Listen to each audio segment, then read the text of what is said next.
There's been a few great airlines in the history of the African continent, as the world's least served continent besides Antarctica.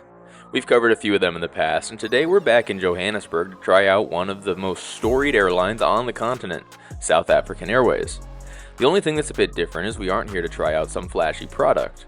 We're here because South African Airways has brought back one single A340 from the dead, and they're flying it from their hub here in Joburg across the Indian Ocean to Perth, Australia, and y'all know I had to check that out.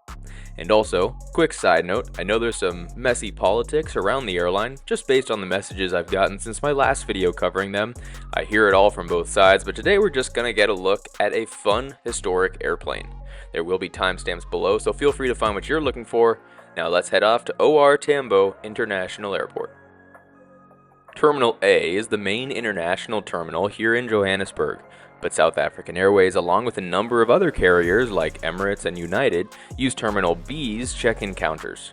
There is a premium curbside check-in for South African Airways, but it seems that it's only for their highest level of status and not for partner airline status or business class passengers. So a bit further down we enter the terminal, use the screens to find our counters, and then queue up for check-in. There was actually a few flights on South African before the end of the night, so we weren't alone in the queue. Then, the problem with it being located in Terminal B is that we still have to go to Terminal A. So, we go past the central rotunda, back to the A counters, which is mostly airlines from the Western Hemisphere and the Middle East.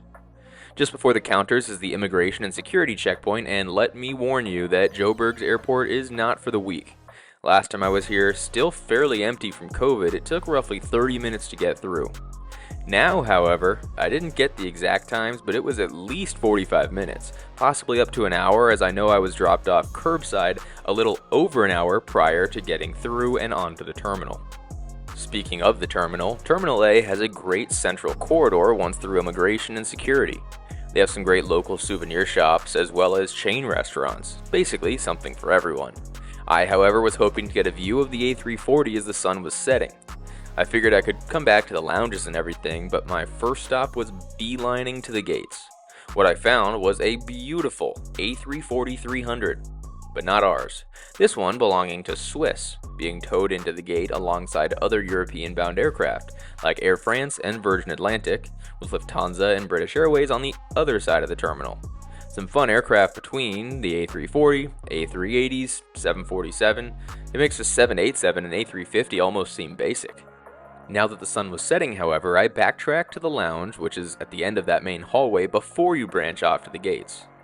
Up there is not only the South African Lounge, but also the Emirates Lounge, British Airways Lounge, and the Paid Access Lounge. Now, this lounge has actually been renovated since last year's South African Airways video on this channel, with the entrance being much more pleasing with backlights to the counters.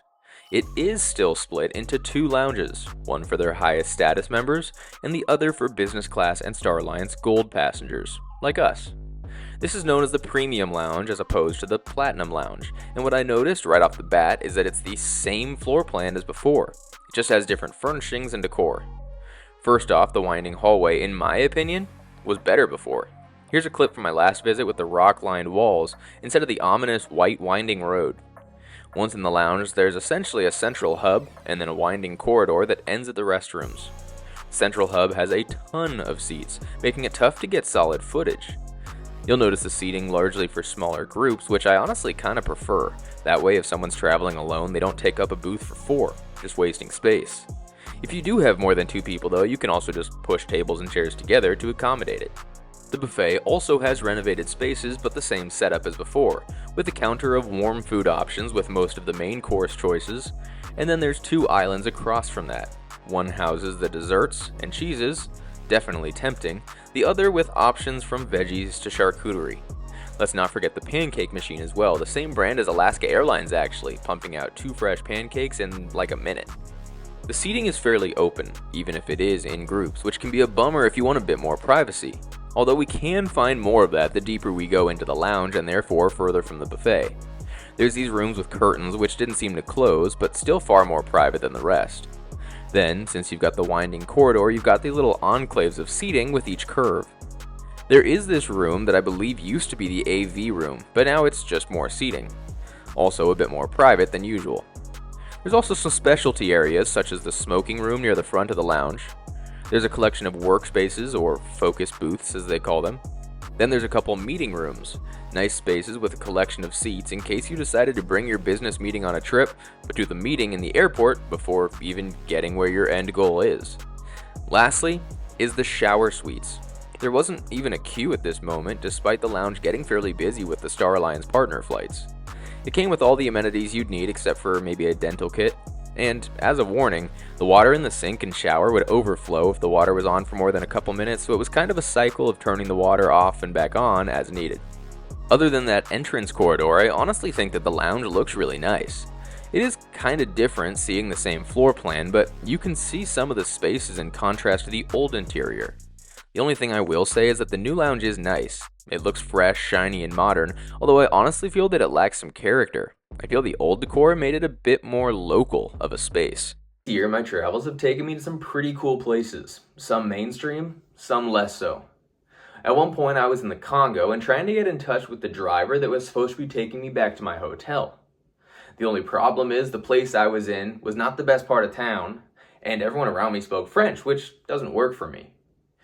With no cell service set up ahead of time, however, there was no way to get in touch with my driver, so the best option was just to wait and hope that he showed up eventually.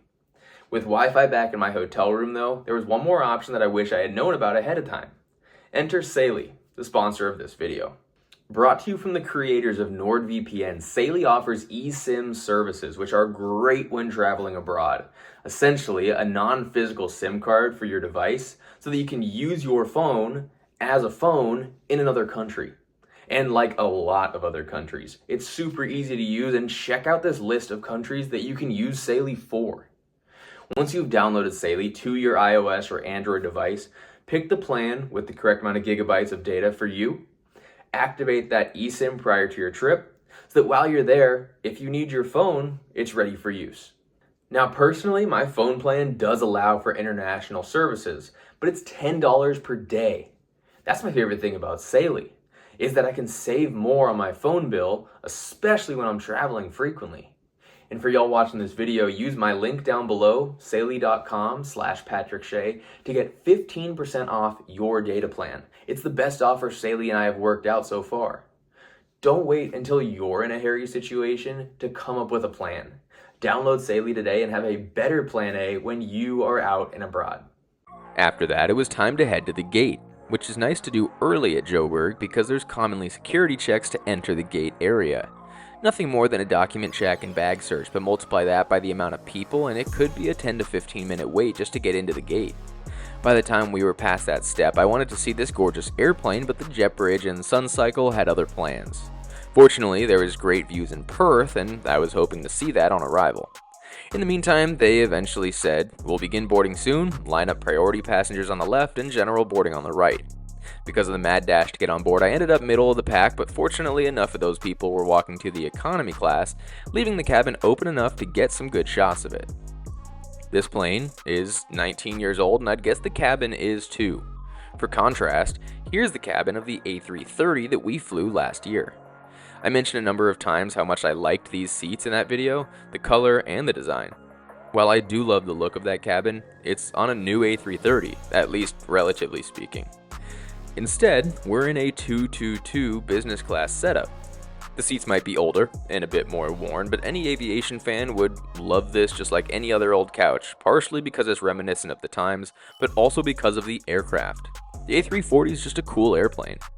I do have to wonder if they'll return any more to service at one point, and if so, I wonder if they'll update the cabins if it becomes more than just a subfleet, if you can even call it that at this point. The seat is pretty firm, kinda a bummer since sometimes these do feel like your grandma's couch, but this one's just worn. The armrest along the window opens to reveal the tray table, which is a good size, just a bit wobbly. You can see here when I put my champagne on top of it, the champagne tries to run away from me. The good thing with setups like this is that there is plenty of space between the rows, giving us 4 windows and plenty of legroom.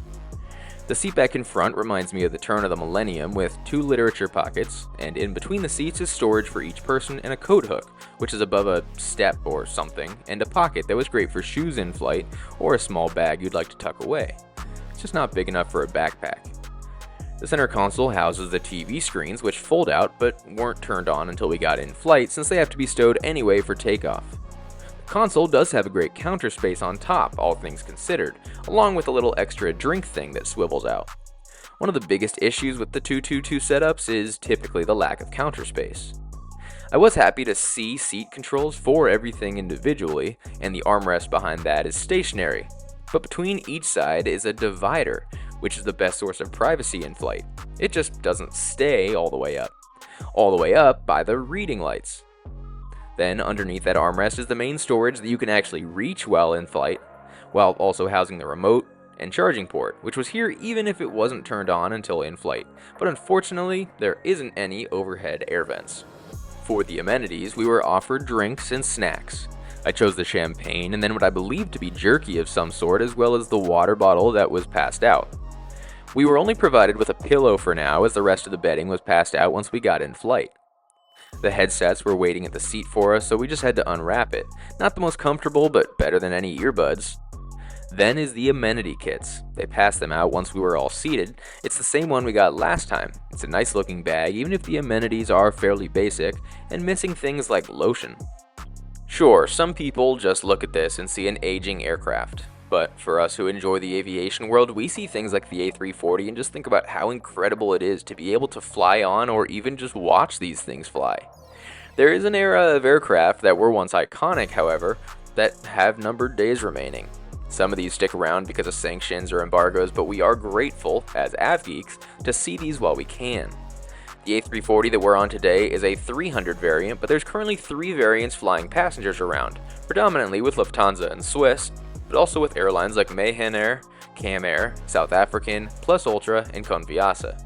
There's also, of course, the 747, potentially the most famous airliner of all time, still flying with Air China, Korean Air, and Lufthansa predominantly, but also with Mahan Air and some other charter carriers and wet lease companies.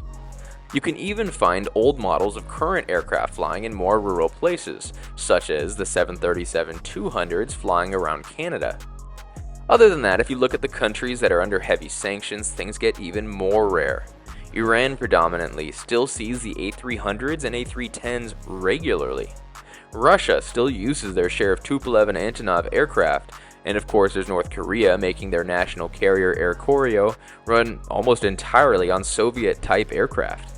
And then there's Cuba's Ilyushin that I'm waiting to return to Madrid. Unfortunately, COVID really hurt these types of aircraft, as these older airplanes are typically less efficient, so once the demand was down, they were the first ones to be grounded, and then most carriers left them retired as travel roared back. I mean, geez, with 747s alone, I tried to get on one after graduating and had the flight canceled or equipment swapped 3 times by Air China, 5 times by Asiana, 2 times by Air India, 1 time by Thai, 1 time with British Airways, and 1 time with KLM before finally getting on one with Lufthansa and Asiana. Let me know what other rare aircraft you know of that are still operating though. But it's time to take off in this dying aircraft, however, and I'll just say, I forgot about the ungodly takeoff distance and horrendous climb performance with these hairdryer engines.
After takeoff, they enabled the in-flight entertainment system, and it does have some newer titles despite being an older looking screen. Speaking of which, the touch didn't work so well, so I was glad to have the remote, even if it had a slight delay that threw me off a bit. There's a menu of categories, and while there is newer and familiar options, I wouldn't use the word plenty. Honestly, I had to get creative to watch things for the whole flight, but at least you can add things to favorites. The thing that I do dislike is the map. It makes sense since it's so older and it was the time back then, but it's not interactive, it just scrolls through the pages. Also kind of expected, but unfortunately there is no in-flight Wi-Fi available. They also passed out the menus right after departure. On this 9-hour flight we have 2 meals, a dinner after departure and a breakfast before arrival. I've actually heard some good things about the catering of SAA, namely from a friend of mine who grew up here and has flown them a number of times. And I remember having a couple of great meals last year on the flight to Accra. Hot towels were passed out, and shortly after, the tray table and tablecloth with SAA logo were made up for mealtime. The amuse-bouche was labeled as a chef's selection. It had a smoked salmon and cucumber, and the other 2 things were kind of a mystery, but they were good. Then the starter, which had a few options. I chose the smoked tuna with rooibos reduction and fennel and apple slaw. For the main course, I chose the braised oxtail with maize, veggies, balsamic beets, and cabbage ragu. And I'm not sure about this salt, but it looks fancy to say the least. I also chose a lemonade to go with my meal, which I found on my first trip to South Africa, as it's like a normal lemonade and Sprite crossover. No meal is complete, however, without dessert, and I chose to go with a rooibos and apple caramel strudel. I'd call it a successful meal all said and done, with lots of rooibos. After the meal, as we prepared for sleep, we were given a few things. First off was this little chocolate truffle kind of thing. They also gave us the customs arrival form for Australia, and the best part is the rest of the bedding. We were given a baggie with 2 things. First was a wonderful mattress pad. It was thick enough to help cushion that hard seat underneath. Then was the duvet, which was a khaki type material but thick enough to keep you cozy. Using the presets, we can lower the seat for sleep. The only thing is that these adjustments are loud. I mean, if anyone in the cabin was adjusting their seat, everyone could hear it. The bed does get kinda flat, it's just in multiple segments, and because the cushion's so hard, it tends to get stuck on itself, so it curled up at the edges in a few places and kinda felt like sleeping on a half pipe. The mattress pad definitely helps with that, but it's not perfect. It also doesn't cover the leg rest, which is fine, but it's just a weird contrast of fabrics. Then the comforter, which does cover the whole seat, but not much extra, so if you're tossing and turning, you'll probably toss it right off you. The pillow's actually great, I will say, one of the best pillows I've used on an aircraft. Then I flipped the footrest to use as, well, a footrest, but while sleeping. The 222 setup actually allows a fairly comfortable bed. Sure, it's not as stylish, but you have plenty of room for your legs and feet with no narrow corridors and not wedged under another seat in front of you, but also because it's extra wide since typically there's a giant counter there, and instead it's just an armrest and then the other seat. The only other thing is that this comforter may be a bit short. At 5'9", you can see my feet sticking out at the end. I'll also address the bummer of having to climb over your neighbor if they are reclined. This seat is the same way, but fortunately the silver ring on the seat back in front of you is also a handle, so you can support yourself as you straddle your seatmate without waking them up. It also offers fairly good privacy, especially if you have that privacy partition up. If you're in the window seat, some people might see you as they walk past, but it's definitely not a direct shot. When I woke up from my nap, there was roughly 2.5 hours left until Perth, as we were almost done seeing only the ocean. The sun was up, but as all the window shades were still shut, I decided to follow the pack on that one. There are a few lavatories in this cabin. Here's the one at the front of the cabin.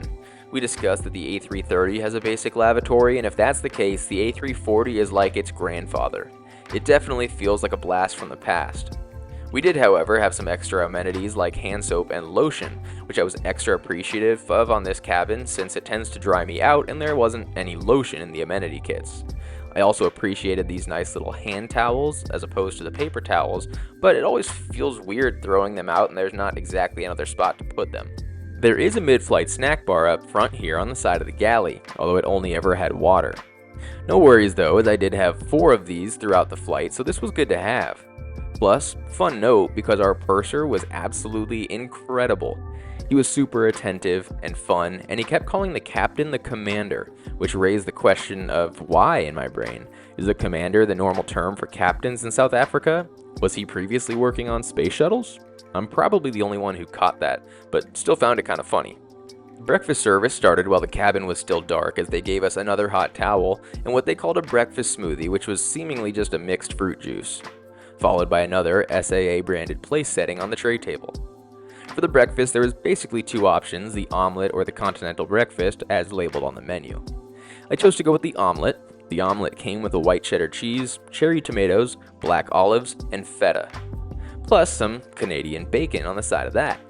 They also gave us our choice of gluten and yogurt and muesli. Plus, as a fun bonus, they had passion fruit to add to the yogurt to flavor it. Along with my coffee, it was honestly a pretty dang good breakfast by aircraft standards.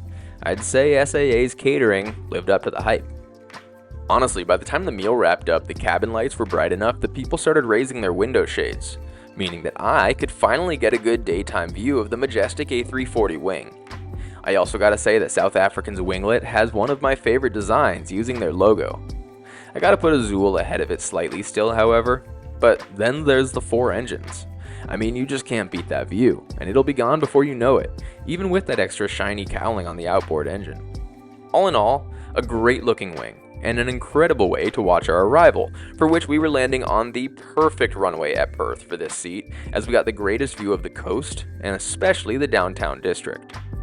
South African Airways, pre-COVID, had its fair share of long-haul aircraft with the A330s and A340s they fly now, but also the 747 and A350.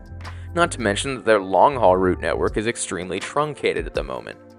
They are on the way back, but with the Brazil routes to Joburg and Cape Town, Accra and Lagos, and Perth, these long-haul aircraft are being used as much as they can. Obviously, I would love to see them return to the US, but once adding Perth earlier this year, they made it clear not to expect any new long-haul routes anytime soon. So we're sitting back and waiting. Honestly, at this point, a US route might be sent through some place like Dakar or Accra, something they used to do from DC and New York. All wishful thinking though, with only 3 long-haul aircraft active, all being used at max capacity, however. With African airlines like Ethiopian and Kenya Airways doing pretty well the last couple years, I just wonder when we'll see South African Airways return to the dominance they once had, as they were commonly in the top 3 African carriers by passenger count pre-COVID.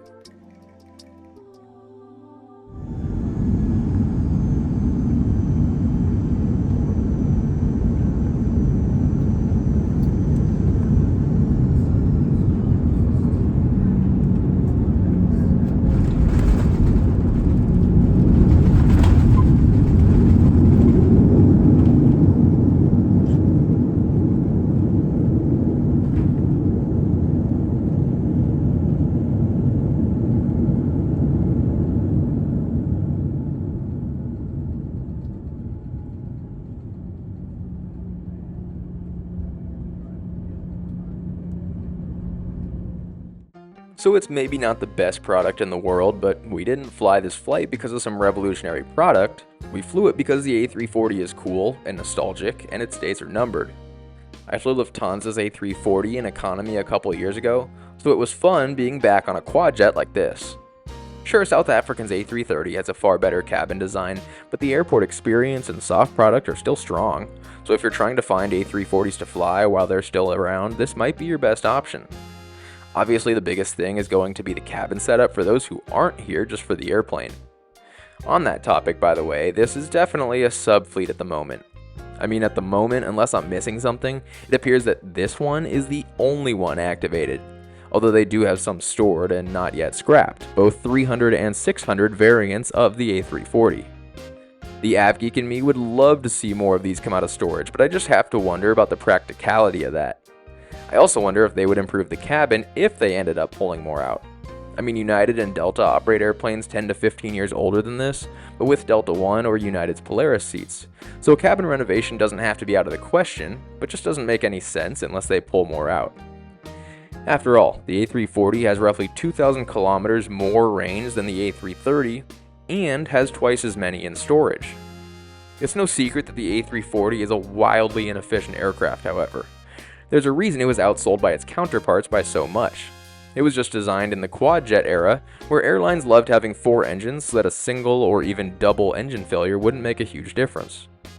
Unfortunately, Airbus's timing was off with this one, not knowing how close the ETOPS twin-engine aircraft programs were coming along, and it wasn't long until people and airlines realized they could get much more efficient aircraft with comparable ranges. I mean, the thrust-to-weight ratio for a larger twin-engine aircraft is greater than the A340, despite having half the amount of engines, just meaning that they need more runway and shallower climb gradient. But that's what you get when you put narrow-body engines on a wide-body. The 777 being the main suspect in the death of the A340 if you aren't picking up on that, even if the 787-9 matches its performance the closest right now. Now, in my eyes, and that just makes it unique or special, for better or for worse. Honestly, I think that South African Airways has a solid soft product. The crew is great, the food was wonderful, and the amenities were plentiful. What are your thoughts though? Let me know down below, and until next Sunday, safe travels. I'll see y'all next time.